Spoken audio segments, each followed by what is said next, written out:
예, 2월 15일 보내드리고 있는 서정욱의 법대로 2부 순서입니다. 자, 2부에서는 잠시 후에 시간 싸움에서 사실상 패배한 이재명의 현 처지를 좀 살펴볼 텐데 그 전에 오늘 조선일보에서 이런 기사가 나와서 상당히 저도 이 문제가 있다고 생각합니다. 일단 일면 기사가 국제 질서가 대격변하는데 선장 없는 한국 골든타임 놓친다. 자, 이런 기사. 그러니까는 트럼프가 재취임을 하면서 완전히 지금 관세 전쟁이 벌어지고 있고 바짝 긴장을 해야 되고 잠시 조금 있으면은 주한 미군 방위비 분담금 10배 올려달라고 이야기할 거예요. 거기에 대응을 해야 되는데 또 조선일보 3면은 트럼프와 통화도 못하는 대대행 한덕수 총리 빨리 복귀해야 물론 윤석열 대통령이 빨리 복귀를 하는 게 최선이지만은 일단 그 전에 현재 심리가 또 좀 늦춰지고 할 경우에 대비해서 한덕수라도 빨리 좀 복귀를 시켜야 되는데 지금 두 가지가 지금 이루어지고 있죠. 19일 날 첫 변론 하는데 직무정지 57일 만입니다. 첫 변론 이제 겨울 되니까 하는데 그때 두 가지를 해요. 하나는 직무정지 그러니까는 탄핵 심리를 하는 거고 하나는 그때 우원식을 상대로 국민의힘이 냈던 권한쟁의 심판, 한덕수 국무총리를 탄핵을 하는 게 국무총리 기준으로 해버린 거죠. 대통령 대통령 대행으로 하면은 200석 이상이 필요한데 여기 151로 해서 192석 찬성했다고 통과를 시켜버렸기 때문에 그것을 이제 심리를 하는 건데 일단 이게 복귀 가능성이 좀 있다고 보세요. 이게요, 두 개를 이렇게 같이 심리하는 걸 저는 이해를 못 하겠어요.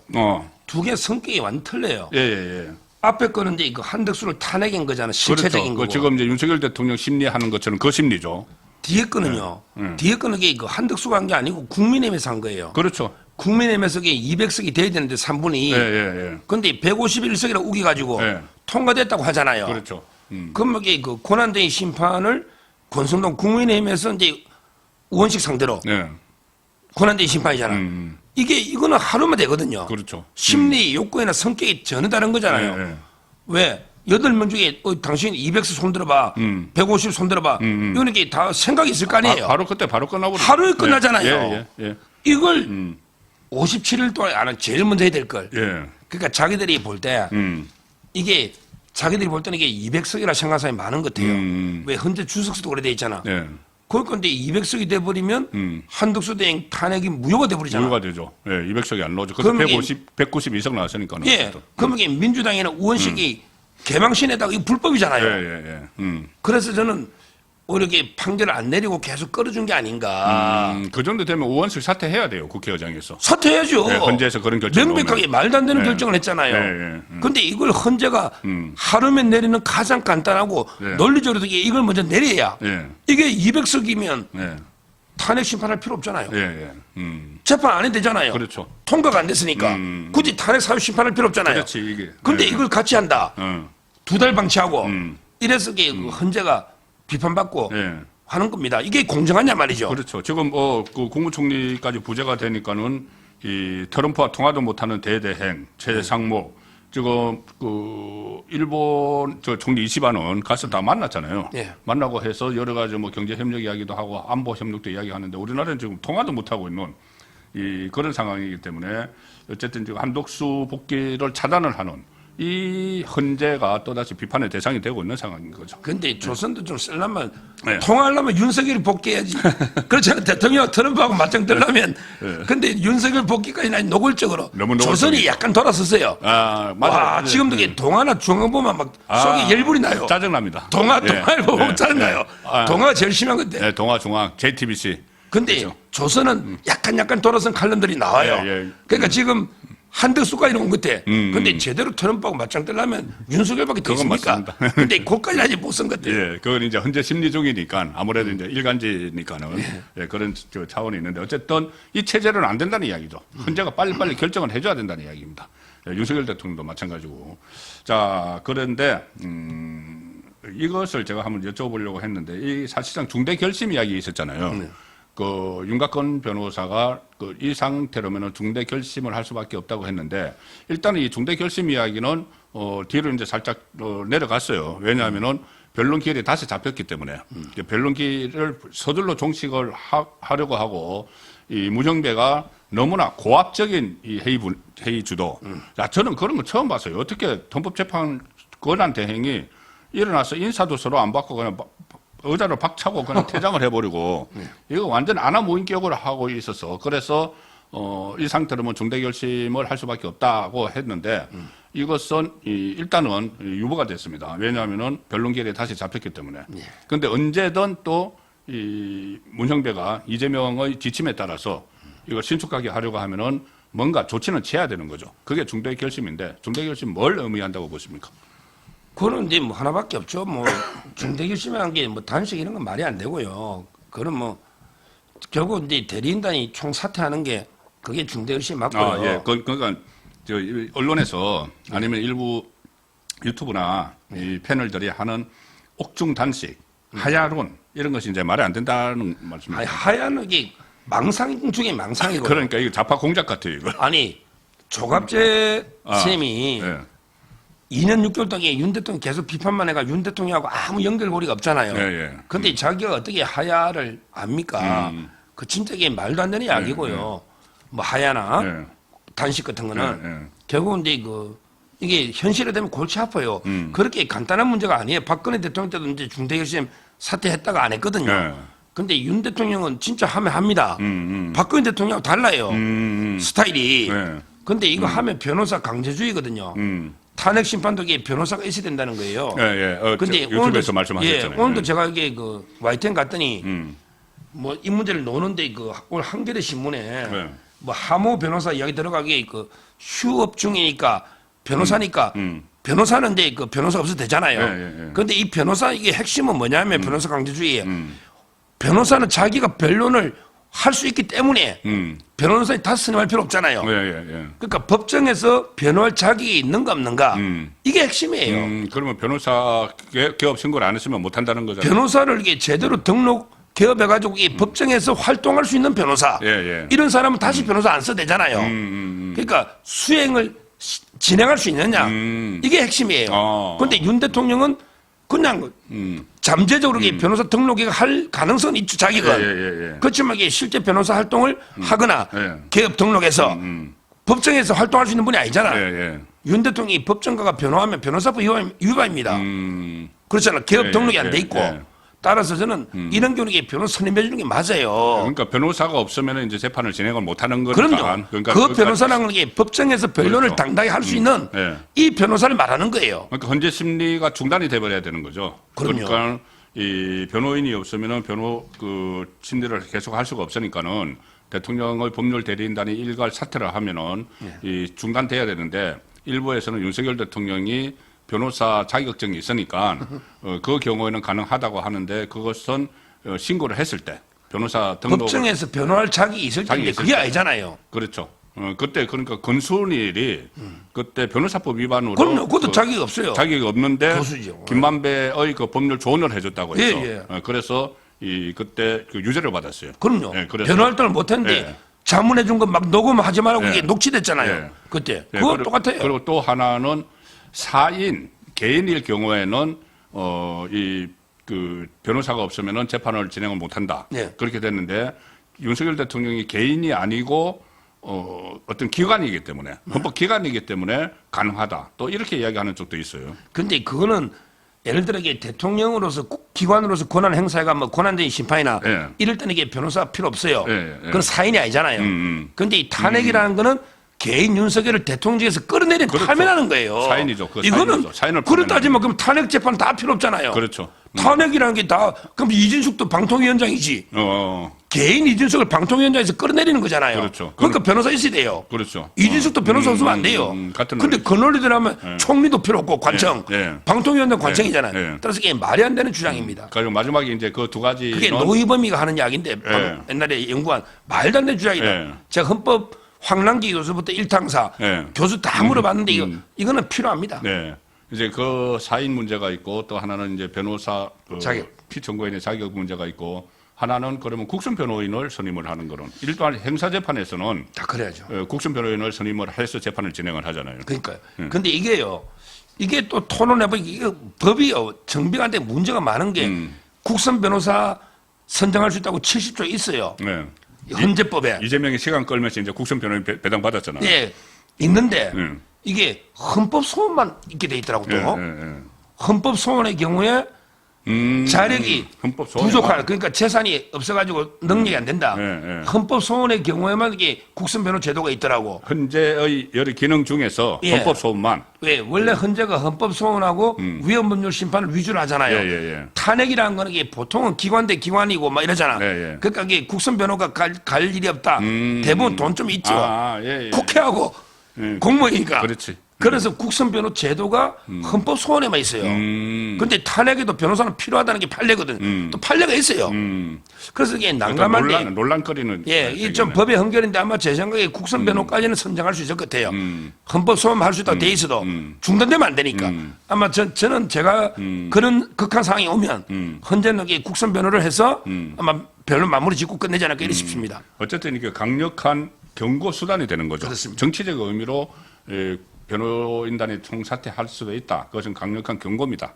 이걸 우리가 이 헌재의 절차상의 이 하자들 때문에 정당성이 없기 때문에 이것을 인정을 할 수 없다. 그런 의미에서는 충분히 유용한 카드가 될 수 있는 겁니다. 왜냐하면은 박근혜 전 대통령 때도 제 기억에 이런 이야기가 나왔어요. 막판에 이거 다 사퇴하자고 했는데 그거 사퇴 안 했습니다. 그때는 사퇴 안 했고 그다음에 형사재판에서 변호인들이 일가 사퇴해서 이제 국선 변호인들이 예, 그렇죠. 들어갔는데 그런데 지금은 그때와 여론이 완전히 다르고 또 특히 헌재에 대한 불신이 어제 갤럽 기준으로 헌재 불신이 40% 나왔어요. 네, 굉장히 큰 겁니다. 40%면은 우리나라 헌법기관들 중에서 그래도 뭐 최고의 뭐 헌법기관이라고 하고 그때 이 각 기관 단체에 대한 신뢰도 조사에서 항상 1등이 헌법재판소였어요. 그 75%까지 막 나오고 했는데 이게 지금 불신이 40%까지 나왔기 때문에 이 대통령 쪽의 법률 대리인단이 이렇게 이 재판을 못 받겠다 하고 철수를 하는 그런 상황도 충분한 어떤 주의를 한계시키는 그런 수단이 될 수 있는 거죠. 40%면 이게 뭐 거의 반 육박하는 그러니까요. 일이고요. 갤럽에서 나왔어요. 지금 이게 그 조사하면 랭킹 3위 안에 3개 들 것 같아요. 네. 공수처, 선관위, 그다음에 언제 같아요? 못 믿는 거. 그 공수처, 그 누가 신뢰하겠어요? 네, 제일 꼴찌에서 3개 들어갈 거예요. 공수처, 그러니까 공정, 네. 그다음에 선관위, 선관위, 그다음에 헌재. 네, 현재. 저는 이게 봅니다. 예, 그렇겠네. 지금 꼴찌 순으로는 그렇게 될 텐데. 그 전에는 헌재가 앞에서 1등이었어요. 그러니까요. 1등이었는데 지금 이 문형배의 이 일종의 농단, 심리농단, 이 농단에 의해서 지금 완전히 추락을 하고 있는 그 상황입니다. 자, 그래서 이렇게 이제 헌재가 추락을 하면은 결국은 이 심리도 이제 늦춰줄 수밖에 없고 또 기각될 가능성도 높아지고 하는데 가장 애가 타는 사람은 이재명이겠죠. 이미 시간 싸움에서 지고 있다는 생각을 하는데 일단 기각이 뭐 되면은 말할 것도 없고 직무 복귀하고 이재명은 그냥 기다리고 있다가 감옥 가야 되는 거고 이재명은 이제 신랄 같은 희망을 가지고 계속 인용이 돼서 조기 대선이 나올 거로 기대를 하고 있는데 그렇게 하더라도 이게 본인의 대법원까지 확정 판결이 선거법 같은 거 나오면은 출마도 못하고 2심이 나온 상태에서도 출마를 하려고 하면 지금 민주당 안에서 그냥 안 있을 것 같아요. 민주당 안에서 손절론이 일어날 것 같은데 선거법 2심 시한은 지금 넘겼다. 이 보도가 오늘 조선일보에서 나왔던데 왜 그러냐면은 11월 15일 날 25일 날 11월 15일 날 1심이 나왔기 때문에 633 하면 오늘이 딱 3개월 되는 날이에요. 이건 넘겼지만 그래도 3월 중하순 선거 가능성 2달 26일에 구형 때리고 3월 중하순 선거 가능성은 여전히 그대로 가는 거죠 지금. 그렇죠. 지금 이제 제가 정언을 봤더니 예. 참 이게 뭐 의미가 크게 없는 게요. 그리고 제가 언론에서 이게 공개를 안 해가지고 정인을요. 정인. 예. 정인 신청 3명 했죠. 예. 13명 중에 예. 한 명은요. 예. 황당한 게 정인을 했는데 이재명이하고 고향 사람인데요. 성남시 정책기획과에서 계약직으로 잠깐 이게 근무한 사람인데 이재륜이라고요. 저번에 했던 사람이. 이재륜. 얼굴이 똑같이 생겼어요. 이재명하고 얼굴이 닮았어. 그래요? 고향도 저 영양. 경북이 똑같아. 근데 계약직으로 정책기획과에 있었는데 완전히 이재명하고 척근인가 봐. 계약직 다급 제가 이분에 대해서 다 조사해봤어요. 특이한 사람이네. 이 사람 불러가지고 백현동이 협박받았지 이거예요. 근데 말도 안 되는 거예요. 장관리선. 예. 그래서 한 명이 끝나버려요. 그다음에 마지막 날 오전에 하는 거는 100분 토론 사회자 아닙니까? 그러니까요. 그건 무슨 의미가 있어요? 자파. 네, 100분 토론 사회자가 그걸 양형정인이라고 그래요. 양형정인으로 뭐 의미가 없잖아요. 그러니까 제 말은 이게 정인 3명이 거의 의미가 없어요.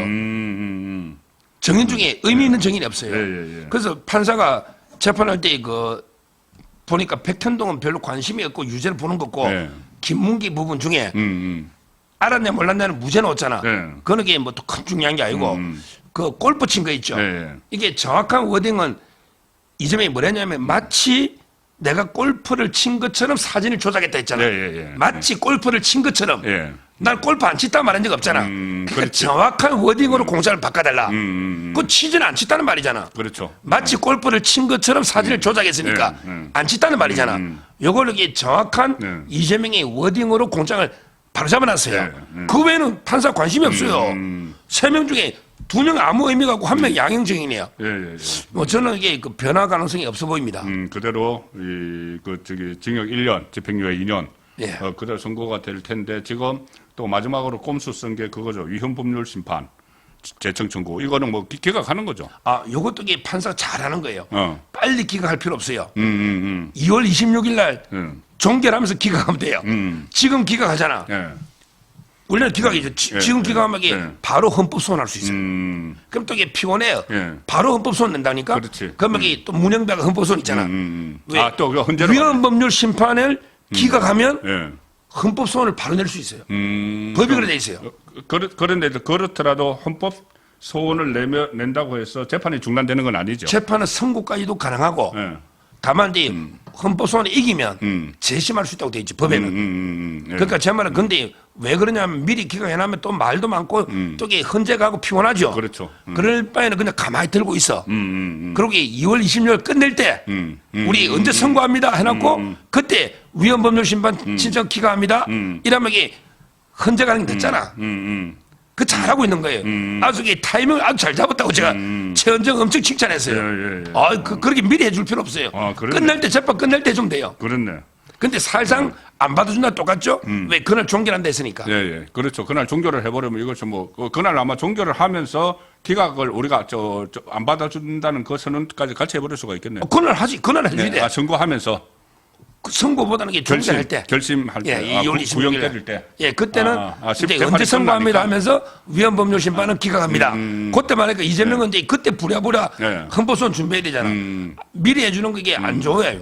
아주 잘한 거예요. 그리고 이거 위헌법률 심판이라는 게 결국 뭐냐면은 이 거짓말한 거, 선거 때 거짓말한 게 이 표현의 자유를 제약하는 거 아니냐. 그 거짓말한 거 처벌하는 게.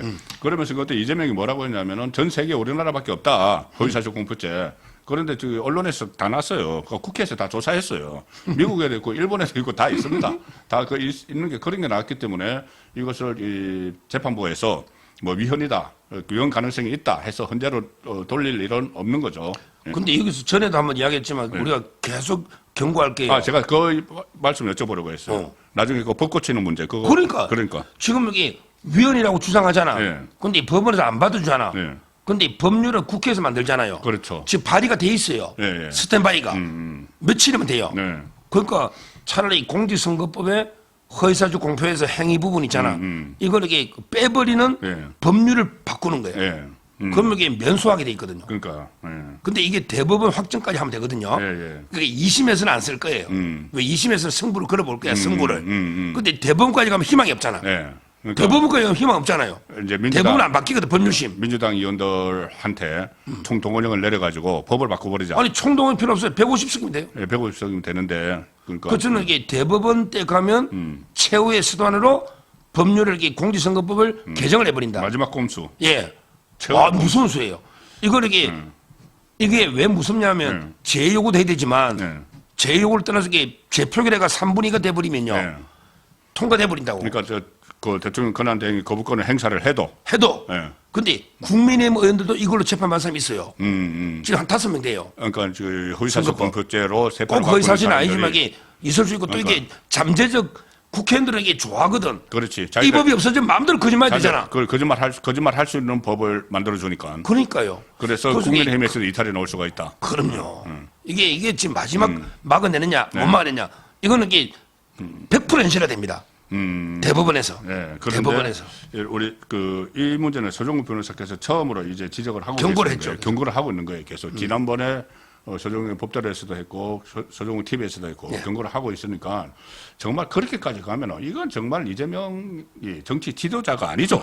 법까지 바꾸면서 자기 살려고 그리고 그때 되면은 민주당에서 그렇게 호락호락하지 않을걸요. 이재명이 법 바꾸자고 해서 반 이재명 세력이 지금 친문 쪽 뭐 김경수 어떻게 보면 저희들을 볼 때는 깜도 안 되지만은 김경수나 이런 사람들이 그건 견제교를 날리고 있잖아요. 문재인도 그렇고.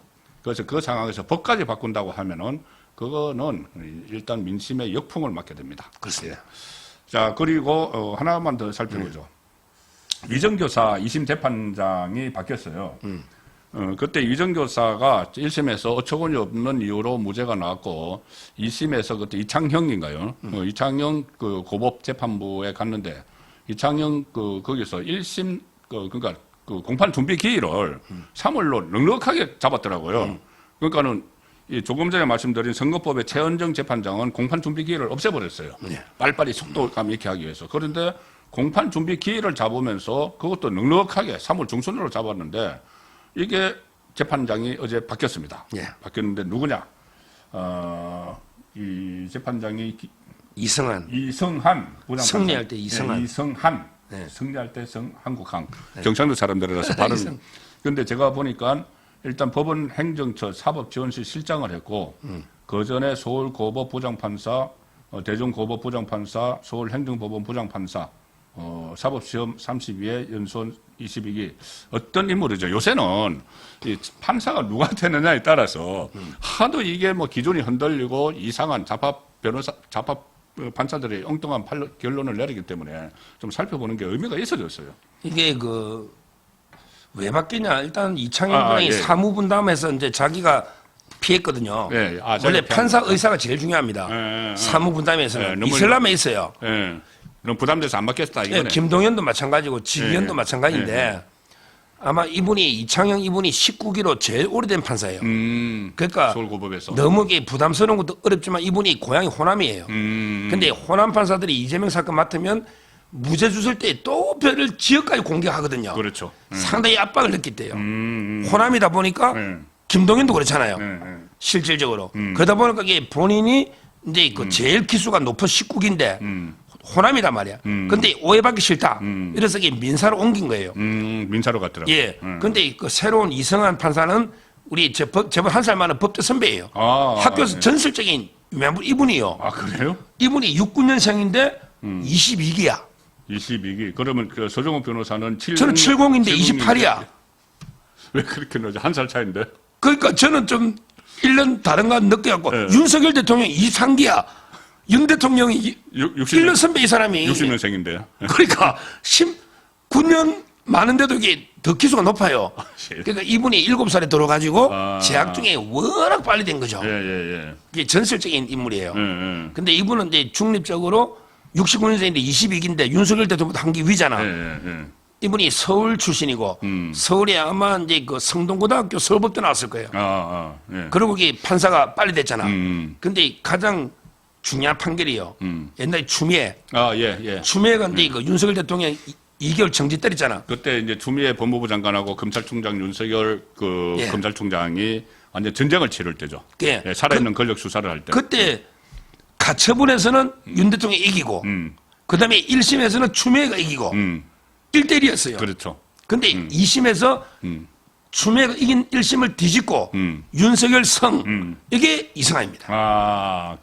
제가 대법원까지 선고 안 했잖아요. 소개를 들었는데, 그러니까는 일단은 좌편향된 판결은 안 나올 거다. 그럼요. 그때 그 서슬퍼런 문재인 정권에서 윤 대통령이 이겼잖아요. 저는 뭐 이 정도 분이고 또 서울의 중립이고 또 저희 대학 선배고 이분이 또 천재행이에요. 천재. 그래서 오히려 저는 이분의 스타일상으로 저번에 추미애 때도 윤석열이 1심에 졌잖아. 네. 아, 뒤집었죠. 그렇네. 이번에 이재명 무죄를 유죄로 뒤집지 않을까. 그때와 똑같은 어겐. 그렇네. 어겐 윤석열. 그렇네. 이런 기대가 지금 나오고 있습니다. 그렇네. 또 이게 법리가 그게 맞고. 예. 그러면 이 1심에서 김동현이 그 어처구니 없는 이제 판결을 내렸는데 위정을 한 사람은 처벌을 하고 위정교사한 사람은 처벌 안 하고 위정교사는 했는데 고의성이 없다고 하고 그런 어처구니 없는 판결을 내린 1심 김동현의 이 법리를 이 전설적인 그 천재형의 판사가 확 뒤바꿔 버릴 수가 있는 상황이 그때 윤석열 대통령이 증거를 뒤집었듯이 그렇지. 이재명 무죄를 뒤집지 않을까. 이게 그리고 이게 준비 절차를 미리 넉넉하게 뒤로 잡은 거는 이창영 부장이 떠나려고 이미 마음 굳힌 것 같아요. 그래서 잡아낸 거예요. 아, 그럼 이게 저 재판에 앞당길 수 있나요? 아니, 새로운 재판 앞당길 필요도 없고 이제 지금 와서 적절하게 그날 하면 되는데 문제는 게 자료도 보고 해야 되니까. 본 변론은 한 번에 끝날 건데 준비 절차는 내용이 간단하잖아요. 그다음에 변론도 한두 번에 끝날 것 같아요. 그러면 재판을 빨리 선고를 빨리 해버린다. 왜냐하면 이게 양쪽에 정인이 없어요. 검찰도 정인 신청 안 한대. 원래 둘이 다 나왔잖아. 최철호 PD하고 김진성 씨. 그다음에 이재명이랑 정인 신청이 불가능하고. 무죄니까는. 그러니까 제 생각에 뭐 한두 번에 끝난단 말이에요. 그러면 아마 그 선거법 이어서 여기 바로 선고되면 오히려 저는 선거법에서 이재명이 날아가잖아. 근데 이걸로 부관 참시가 되지 않을까. 그렇네. 법률적으로 부관 참시 두 개 다 유죄 넣을 이럴 가능성이 제일 높다. 확률적으로 이렇게 보고 있습니다. 알겠습니다. 예, 오늘 2월 15일 그 서정의 법대로에서는 좀 어떻게 보면은 지금까지와 달리 분위기가 달라지고 좀 희망적인 그런 모습이 보이는 지난 한 주였고 다음 주 또 새로운 변론이 시작이 되면은 또 완전히 이 전체가 호전이 될 수 있는 그리고 윤석열 대통령의 이 직무 복귀 가능성 이 부분도 일부에서 짚어봤고 2부에서는 주로 이재명 시간과의 싸움에서 패색이 짙어진 이재명 그 이유 같은 것을 점검을 해봤습니다. 예, 오늘 장시간 좋은 말씀 감사를 드립니다. 예, 고맙습니다. 감사합니다.